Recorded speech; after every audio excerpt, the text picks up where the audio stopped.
제 아들이 굉장히 흥이 많은 아이인데 어제 가니까 이제 삼성 라이온즈가 한국 시리즈에 올라갔잖아요. 그러니까 이렇게 하더라고요. 삼성의 이제야 빠밤빰 빠바바 홈런 빼빼 뭐 이런 걸 하더라고요. 제 아들이 노래만 나오면 춤을 춰요. 심지어는 9시 뉴스를 제가 보고 있으면 뉴스 앞에 정성을 다하는 그 음악에도 맞춰서 춤을 춰요. 흥이 많은 아이인데 7살 될 제 아들이 환절기만 되면 좀 몸이 아파요. 그래서 늘 환절기만 되면 이렇게 뭐 장염이나 이런 것들을 앓는데요. 배가 아파서 구토를 자주 하고 그렇게 하면 열도 나고 먹지를 못합니다. 한 2, 3주 전에도 그런 일이 있었는데 3일 동안 아무것도 먹지를 못하고 애가 계속 구토를 하니까 힘이 쫙 빠진 거예요. 그래서 수액을 2번인가 3번인가 맞췄는데요. 그렇게 애가 너무 아프니까 침대에 누워서 이렇게 울면서 저를 보면서 이렇게 이야기하더라고요. 아빠, 나 아파. 좀 고쳐줘. 나 좀 살려줘. 그렇게 이야기하는 거예요. 여러분, 아들이 엉엉 울면서 또박또박 아빠한테 아빠 나 아파. 너무 힘들어. 나 좀 살려줘. 나 좀 고쳐줘. 그러면 아빠가 고쳐주고 싶겠어요? 안 고쳐주고 싶겠어요? 무슨 수를 서서라도 고쳐주고 싶죠. 근데 저는 MBTI가 T거든요. 아무리 뭐 같이 공감을 해줘도 고쳐줄 수가 없잖아요. 이 고통을 덜어낼 줄 수가 없지 않습니까? 그래서 저는 그런 소리를 들면 책임감이 막 생기면서 어떻게 하면 이 아이를 고쳐줄 수 있을까? 왜 계속 환절기만 되면 배가 아픈 것일까? 배가 아픈 이유에 대해서 인터넷으로 검색을 하고 그리고 아이들이 그 배가 아프면 어떻게 하면 배를 안 아프게 할 수 있는지 어느 병원에 가면은 제일 좋은지 그런 것들을 막 검색을 했죠. 그렇게 해서 아주 유명한 한의원에 데리고 가서요. 아이 약도 짓고 그리고 진료도 받게 되어졌습니다. 이게 한약이 꽤 비싸더라고요. 그렇지만 아들을 고쳐줘야 되겠다는 그 책임감에 거금도 들여서 한약을 지어 먹였습니다. 왜 저희 아들이 저를 보고 아빠 나 좀 살려줘, 나 좀 고쳐줘 할까요? 제가 저희 아들한테 물어봤어요. 혜준이한테 아빠는 어떤 존재야? 라고 이야기하니까 엄마는 어떤 존재냐고 먼저 물어보니까 엄마는 따뜻해. 엄마한테 가면 따뜻해. 그런데 아빠는 어떤 존재야? 물어보니까 아빠는 무섭고 힘들 때 아빠한테 가면 든든해. 이렇게 이야기하더라고요. 아빠한테 가면 아빠는 든든한 존재죠. 여러분, 누구인가에게 그런 신뢰를 받는다는 게 제가 어떤 생각이 드냐면 목숨을 바쳐서라도 이 아이를 지켜야 되겠다. 이런 마음이 들죠. 그렇죠?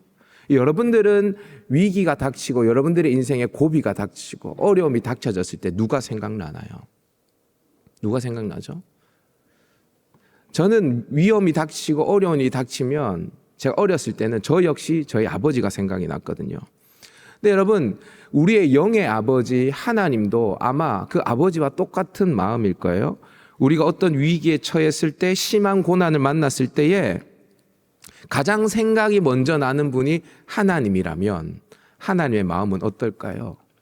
하나님도 이 아이를 어떻게든 지켜야 되겠다. 어떻게든 고쳐줘야 되겠다라는 마음이 하나님 마음에도 들겠죠. 하나님은 우리가 위경 속에서 하나님을 가장 먼저 찾는 것을 기뻐하십니다. 따라서 하나님을 향해 부르짖고 또 그분을 찾는 것은 하나님을 아버지로 모신 자의 특권이고 또 하나님이 가장 기뻐하시는 일이라 할 수 있어요. 그래서 시편 50편 15절에는 이런 말씀이 있거든요. 다 같이 한번 읽어볼까요? 시작. 환난 날에 나를 부르라. 내가 너를 건지리니 내가 나를 영화롭게 하리로다. 환난 날에 누구를 부르라고요? 하나님을 부르래요. 그러면 하나님이 너를 어떻게 한다고요? 건지겠다라고 이야기합니다. 그렇게 건짐을 받아서 너희가 나를 하나님을 영화롭게 하리라라고 하나님 말씀하십니다. 그런데 여러분, 신앙생활을 하다 보면 이 시편 50편 15절 말씀이 나에게 그대로 이루어지나요? 여러분, 환난 날에 하나님을 불러본 적이 있습니까? 환난 날에 나는 하나님 불러봤다. 한번 손 들어보세요. 그러니까 하나님이 건져주시던가요? 고개를 끄덕이시는 분도 계시네요. 네. 물론 하나님이 건져 주신 적도 있겠죠.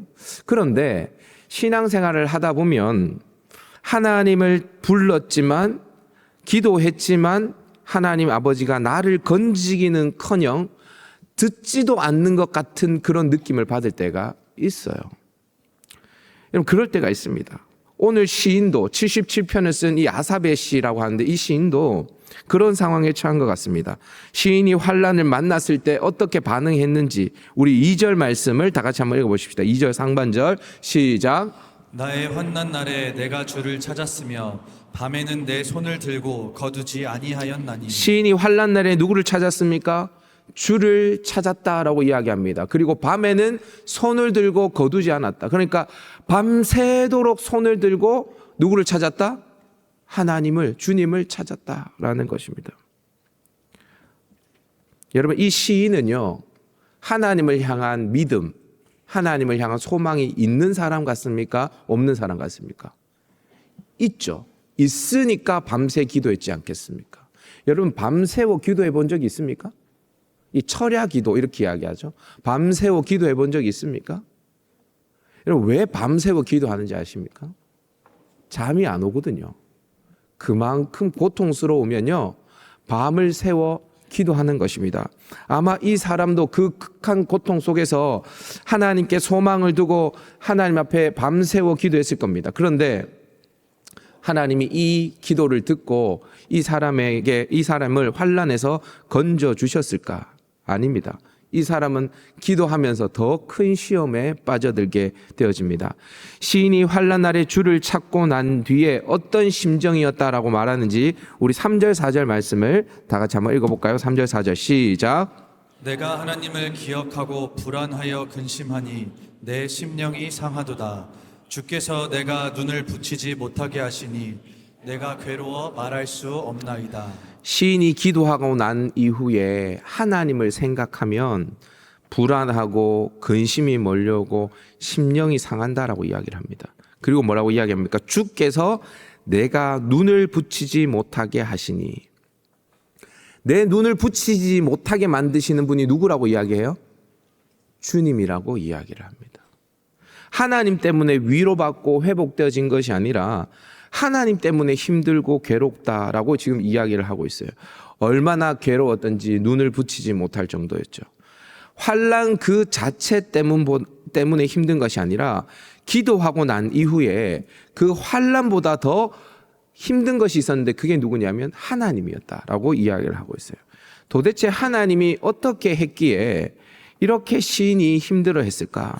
오늘 저는 이 환난 때 불렀던 시인의 노래를 함께 살피면서 우리가 환난 때에 하나님을 어떻게 발견하는지, 어떻게 그 환난을 극복해야 하는지 한번 살펴보기를 원합니다. 자, 그러면 시인이 왜 그토록 힘들어했는지를 한번 살펴보십시다. 저를 한번 따라해 볼까요? 하나님에 대한 의심 때문이다. 의심 때문이다. 앞서서도 말씀드렸지만 시인은 환난을 만났습니다. 그 환난이 어떤 종류인지는 알 수가 없어요.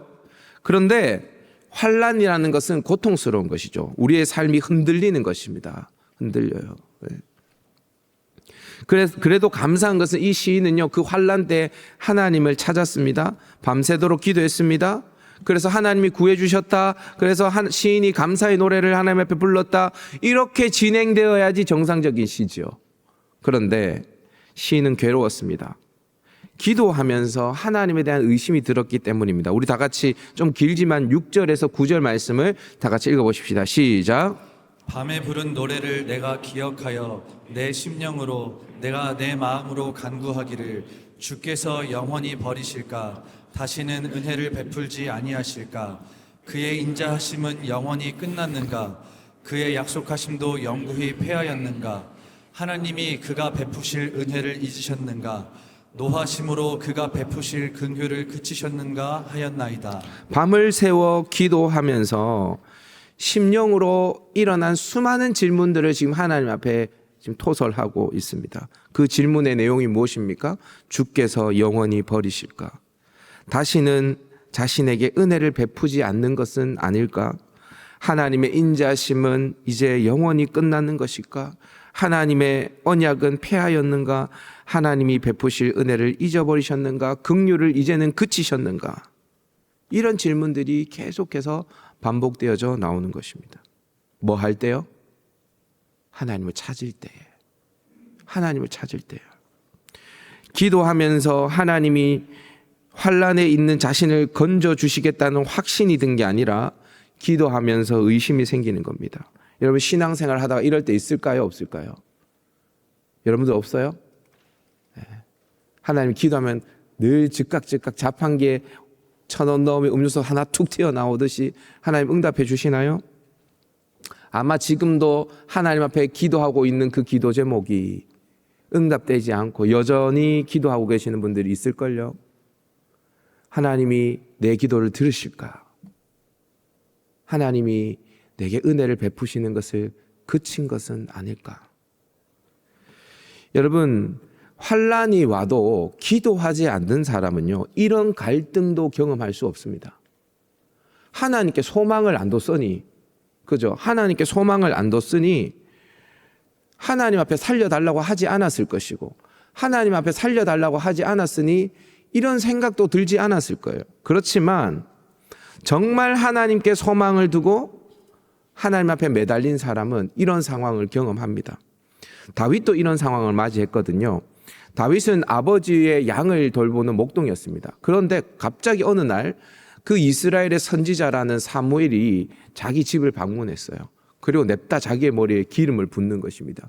그리고 말하기를 너는 이스라엘의 왕이 될 상이다 라고 이야기를 하는 거예요. 여러분 그렇게 했으면 바로 그 다음 날 왕위 즉위식이 일어나야 되지 않습니까? 골리앗을 무너뜨렸습니다. 인기도 얻게 되어졌습니다. 사울이 죽인 자는 천천인데 다윗이 죽인 자는 만만이라는 그런 영광도 받게 되어졌습니다. 그러면 그때 왕이 되어야 될 것 아닙니까? 그런데 여러분 자그마치 15년 이상 성경학자들에 의하면 17년 동안 광야에서 사울을 피해 쫓겨다닙니다. 살려고 얼마나 발버둥을 쳤는지요. 가드 왕 아기스 앞에서는 살려고 침을 흘리는 연기까지 하면서 목숨을 부지합니다. 여러분 그때 다윗이 이런 시를 써서 부르거든요. 시편 22편인데 다 같이 한번 읽어보십시다. 시작. 하나님이여 내 하나님이여 어찌 나를 버리셨나이까 어찌 나를 멀리하여 돕지 아니하시오며 내 신음소리를 듣지 아니하시나이까 내 하나님이여 내가 낮에도 부르짖고 밤에도 잠잠하지 아니하오나 응답하지 아니하시나이다. 아멘. 다윗이 이야기를 합니다. 여러분 이 시편 22편은 예수님이 십자가 지셨을 때 하나님을 향해 했던 고백이죠. 하나님 어찌하여 나를 버리십니까? 내가 하나님 앞에 부르짖어도 하나님이 듣지 아니하십니다. 응답하지 아니하십니다. 마치 아비가 없는 고아처럼 하나님이 자신을 버린 것만 같은 고통, 그 고통을 다윗이 느끼죠. 다윗뿐만이 아닙니다. 욥을 보십시오. 욥은요 하나님이 인정하는 사람입니다. 순전하고 정직하여 악에서 떠난 사람, 이런 사람이 없었다라고 하나님이 말씀하십니다.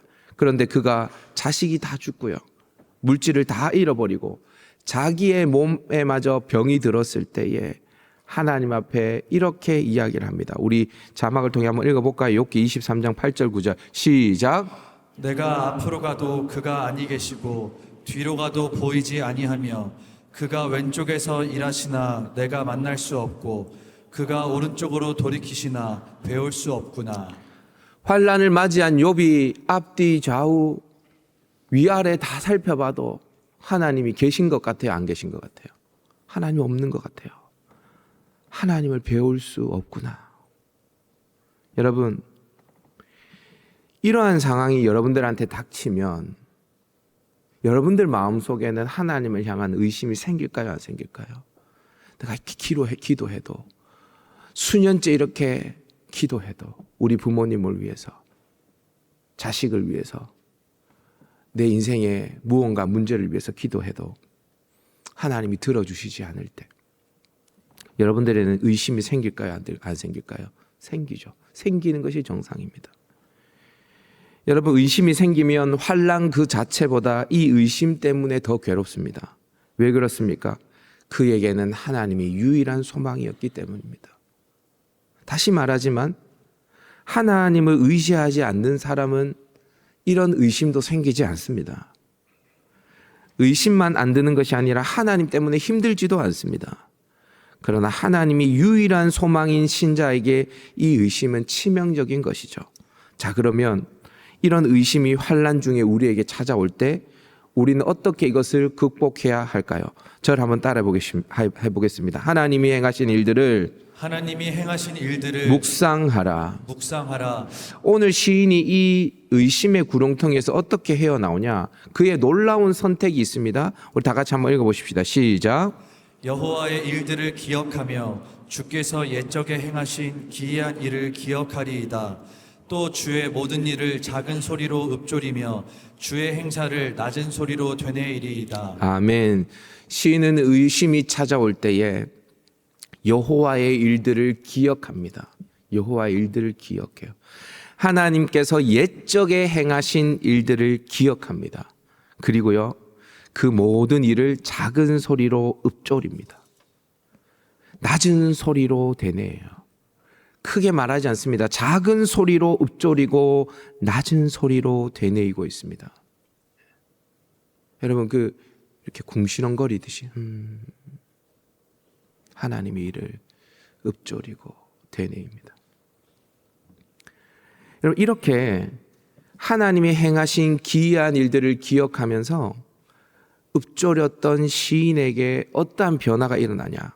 우리 13절, 14절을 다 같이 한번 읽어보십시다. 13절, 14절 시작. 하나님이여 주의 도는 극히 거룩하시오니 하나님과 같이 위대하신 신이 누구오니까 주는 기이한 일을 행하신 하나님이시라. 좀 전까지 하나님 때문에 근심했고 하나님 때문에 심령이 상했고 하나님께서 나를 영원히 버리신 것은 아닐까, 은혜를 그치신 것은 아닐까, 긍휼을 그치신 것은 아닐까라고 생각했던 이 시인이 갑자기 하나님과 같은 위대한 신이 누구입니까? 주는 기이한 일을 행하신 하나님이십니다 라고 고백하고 있는 거예요. 무엇이 이 사람을 이렇게 바꿨나? 하나님이 행하신 일들을 기억하고 그 일을 읊조린 후에 이러한 변화가 일어나게 되어진 것입니다. 그것이 뭐가 그렇게 중요한가 생각할 수 있지만 이것은 그 의심의 구렁텅이에서 빠져나올 수 있는 아주 유일하고 확실한 무기라고 할 수 있습니다. 시인은 하나님이 과거 이스라엘 백성들에게 행하신 그 기이한 일들을 회상하며 의심을 물리치기 시작합니다. 시인이 특별히 어떠한 장면을 떠올리는지 우리 16절에서 20절 좀 길지만 여러분들 읽으면서 어떤 광경인지 한번 확인해 보십시다. 시작. 하나님이여 물들이 주를 보았나이다. 물들이 주를 보고 두려워하며 깊음도 진동하였고 구름이 물을 쏟고 궁창이 소리를 내며 주의 화살도 날아갔나이다. 회오리 바람 중에 주의 우레소리가 있으며 번개가 세계를 비추며 땅이 흔들리고 움직였나이다. 주의 길이 바다에 있었고 주의 곧은 길이 큰 물에 있었으나 주의 발자취를 알 수 없었나이다. 주의 백성을 양떼같이 모세와 아론의 손으로 인도하셨나이다. 아멘. 주의 백성을 양떼와 같이 모세와 아론의 손으로 인도하셨나이다. 지금 여러분 시인이 어떤 상황을 기억하며 읊조리고 있는 것 같습니까?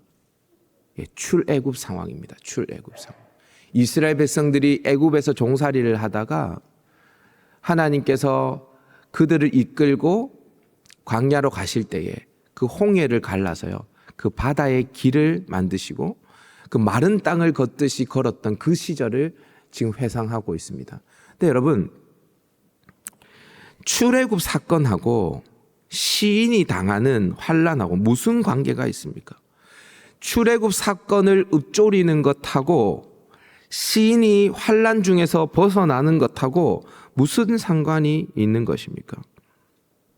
지금 시인은 애굽에서 종살이를 할 때 그들이 환난 중에 있을 때 하나님이 그들을 보호하시고 마침내 그들을 이끄셨던 것처럼 하나님이 자기에게 몰려오는 그 모든 환난들 가운데서 자신을 건져 주실 거라는 믿음이 생겨났던 것이죠.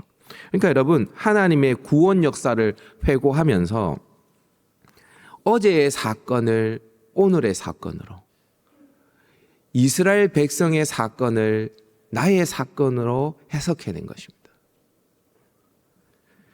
그 홍해가 갈라지는 그 홍해의 기적을 나의 기적으로 해석해낸 것입니다.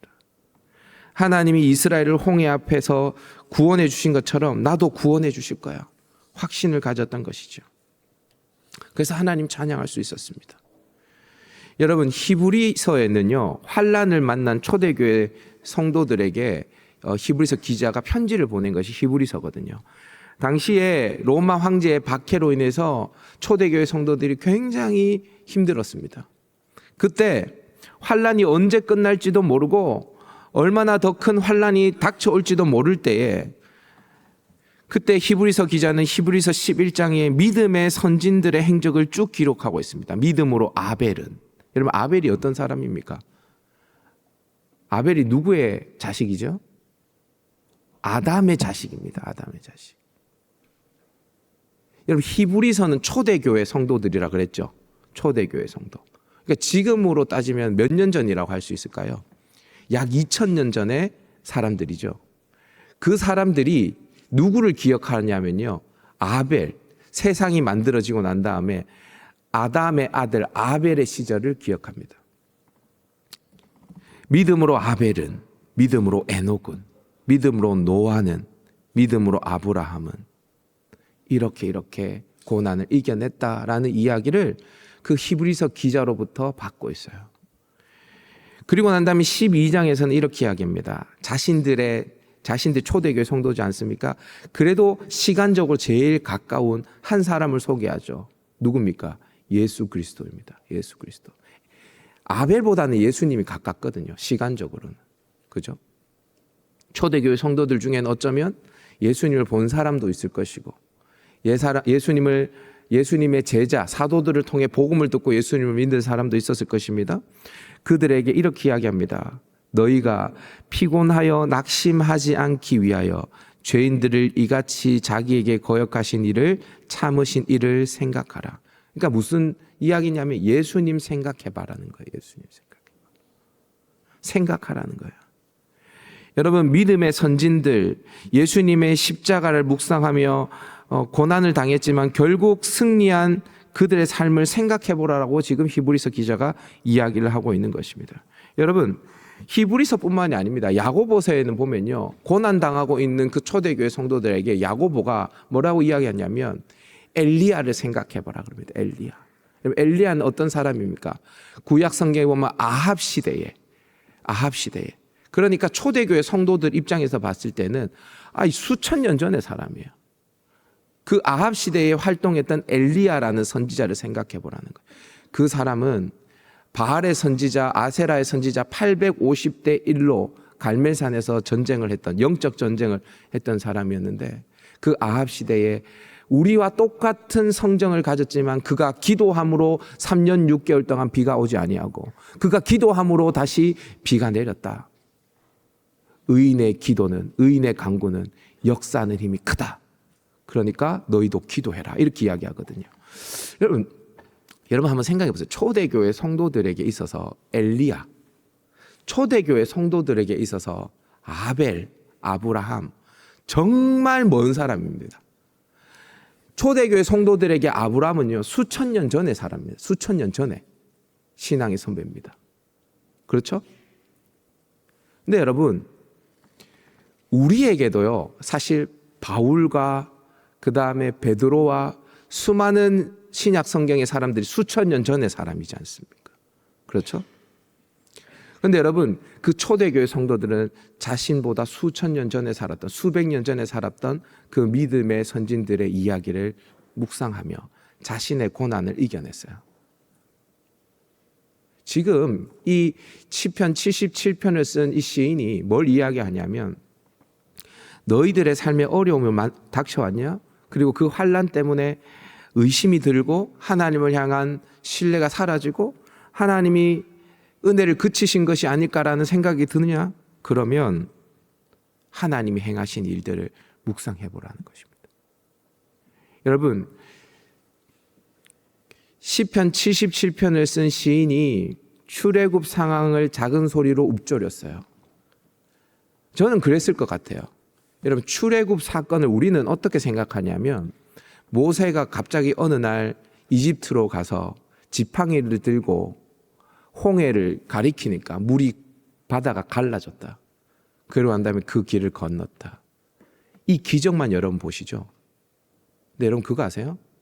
이스라엘 백성들은 이집트에서 430년간 하나님께 부르짖었습니다.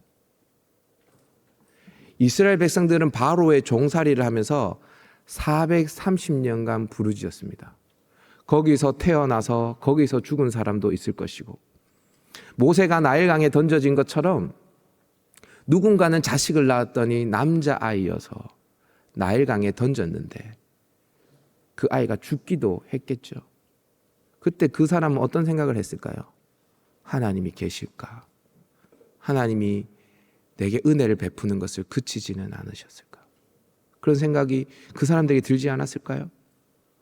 네, 여러분, 그 시인은 고백합니다. 아닙니다. 하나님은 살아계십니다.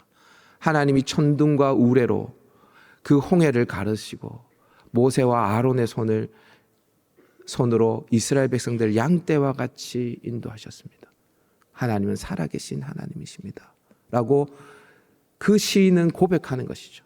그래서 자신의 삶이 지금 이집트에 430년 동안 종살이를 하는 삶, 도저히 헤어나오지 못할 것 같은 삶이지만 하나님께서 마침내 홍해를 가르신 것처럼 나의 삶을 가르시고 나를 인도하실 거라는 확신을 지금 가지고 있는 것이죠. 그렇게 이 사람은 의심의 구렁텅이에서 빠져나오고 있는 것입니다. 사랑하는 여러분, 우리가 내일부터 특세를 해요. 기도한다고 해서 바로 그 다음날 응답될까요? 여러분, 기도 제목 있죠? 특세 끝나면 바로 응답됩니까? 그렇지 않을 수 있습니다. 근데 여러분, 기도하면서 하나님이 행하신 일들을 읊조리십시오. 하나님께서는 이런 일을 하셨습니다. 하나님이 이렇게 하셨습니다. 성경에 수많은 이야기들이 있지 않습니까? 하나님의 일들이 있지 않습니까? 그 일들을 읊조리십시오. 그렇게 하나님의 일하심을 묵상할 때 깊은 수렁에서 우리를 건져내셔서 반석 이리를 걷게 하실 그 하나님을 꼭 만나는 특세 되어줄 수 있기를 주님의 이름으로 축복합니다.